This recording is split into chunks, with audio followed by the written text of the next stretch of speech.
Entire society తప్పు చేస్తున్న point ఏంది తెలుసా? వాళ్ళు ఏం చెప్తున్నారు, అందరూ ఇంక్లూడింగ్ ప్రతి ఒక్కరు చేస్తున్న తప్పు, నాన్న బాగా చదువు జాబ్ చేయి, బాగా చదువు జాబ్ చేయి, 100% రైట్ అది. కానీ సెకండ్ ప్రాబ్లం ఎక్కడుంది తెలుసా? చదివితే సంస్కారం ఉండాలి, చదువది ఎంత కలిగిన రసజ్ఞత ఇంచుక చాలకున్న నా చదువు నిరర్థకమ్ము, గుణ సంయుతులెవ్వరు మెచ్చరెచ్చటన్ బదునుగా మంచికూర నలపాకము చేసిన నైన నందు నింపొదవెడు నుప్పు లేక రుచి పుట్టగా నేర్చున్నటయ్య భాస్కర. ఆఫ్టర్ ఆల్ ఇంత సంస్కారం లేని బతికెందుకు, వాడు బతికెంతే సస్తేంది, ఏం ఫరక్ పడుతుంది నా దృష్టిలో? ఎవడు భయపడతాడు నీకు ఆఫ్టర్ ఆల్? కానీ చదువు సంస్కారం నేర్పాలి, చదువు ప్రేమ నేర్పాలి, చదువు సహాయం నేర్పాలి, చదువు కృతజ్ఞత నేర్పాలి, చదువు ఏమన్నా సొసైటీకి చేసి చచ్చిపోవాలి, ఏమన్నా చేసి చచ్చిపోవాలి. 1000 సార్లు చెప్పిండు గంపసరా మాట, ఏమన్నా చేసి చచ్చిపోవాలి, ఇప్పుడు కాదు, ఏమన్నా చేయాలి, ఏమన్నా చేయాలి.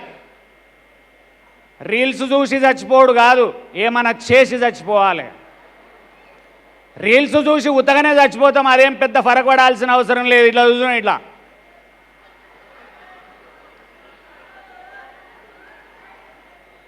ఇట్లా అంటుంటే ఏమైంది తెలుసా? కొండ మీద శ్రీనివాసుడు కూర్చున్నాడు ఒకసారి లక్ష్మీదేవితోని, వెంకటేశ్వర శ్రీమన్నారాయణ లక్ష్మీదేవితో కూర్చొని పండుకున్నాడు. ఇట్లా ఆమె కాళ్ళు ఒత్తుతుంది, వీడోడు ఇట్లా రీల్ ఇట్లా అంటుండు. సడన్గా లేచి పరిగెత్తుకుంటూ వచ్చిండు. ఏం స్వామి గంత టెన్షన్లో పోయినావు అంటే, పుట్టుక్కుని వచ్చి వాడిని చంపి తీసుకుపోయాడు పైకి. వీడన్నాడు నన్నెందుకు చంపినావు స్వామి అంటే, వీడు ఇట్లా అంటుంటే నేను పైకి వస్తా అని అనుకున్నా అని వాడిని విక్కపోయినట లాస్ట్కు పైకి. గంత ఘోరమున్నది పరిస్థితి. శ్రీనివాసుని అంచున ఉన్నారు. మీరు ఎంతటి అదృష్టవంతులు తెలుసా? జీవితంలో ఒకసారి తిరుపతి వచ్చి తిరుమల పోతే చాలని మేము ఆలోచిస్తాము, మీరు ఇక్కడ ఉన్నారు కరెక్ట్గా. సో కమ్ బ్యాక్, మళ్ళీ పాయింట్ చెప్తున్నా వినండి. బాగా చదువుకొని జాబ్ ఎక్కువ కొడుక, బాగా చదువుకొని జాబ్ ఎక్కువ కొడుక, 100% రైటు. కానీ తల్లిదండ్రులందరూ, ఈవెన్ కొందరు గురువులు కూడా మిస్టేక్ ఏం చేస్తున్నారు సొసైటీలో, అందరు కాదు కొందరు గురువులు చాలా పవర్ఫుల్, కానీ తెలియక కొందరు తప్పేం చేస్తున్నారు తెలుసా? బాగా చదువు కొడుక, జాబ్ ఎక్కువ కొడుక, సెటిల్ అవుతావు కొడుక, సెటిల్ కావు కొడుక, నీ ముఖానికి జాబ్ ఎక్కుతావు కొడుక. తండ్రే సెటిల్ కాలే, పిల్లగాడు ఏం గడ్డివీక సెటిల్ అవుతాడా జాబ్ ఎక్కంగానే? తండ్రి 45కు సెటిల్ కాలే, నేను సెటిల్ కాలే, ఇంకా ఎవడు సెటిల్ అవుతాడు? అందరు మార్చుకోనండి సొసైటీలో. ఆ టీచింగ్ రాంగ్. బాగా చదువు జాబ్ ఎక్కు, బాగా చదువు జాబ్ ఎక్కు, జాబ్ ఎక్కిన తర్వాత జీవితం స్టార్ట్ అవుతుంది కొడుక, సెటిల్ కావు కొడుక.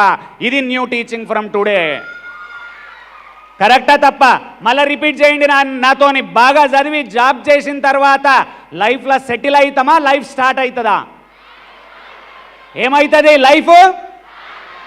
ఇది తెలియక నేను టీసీఎస్లో జాబ్ ఎక్కినప్పుడు సెటిల్ అయినా అనుకున్నా, ఇప్పటికి సెటిల్ కాలే. ఇప్పటికి ఇంకా ఇప్పుడు ఫుల్ సెటిల్ అయితే ఎందుకు వచ్చి ఓర్తా ఇంత ఓర్రుడు ఎందుకు, హైదరాబాద్లో వండుకోవచ్చు కదా. ఇంకా కష్టపడితేనే ఉన్నాం, సెటిల్ కాం లైఫ్లో. సెటిల్మెంట్ అంటే ఏందో జనాలకు అర్థమైతలేదు. సెటిల్మెంట్ అంటే ఏంది?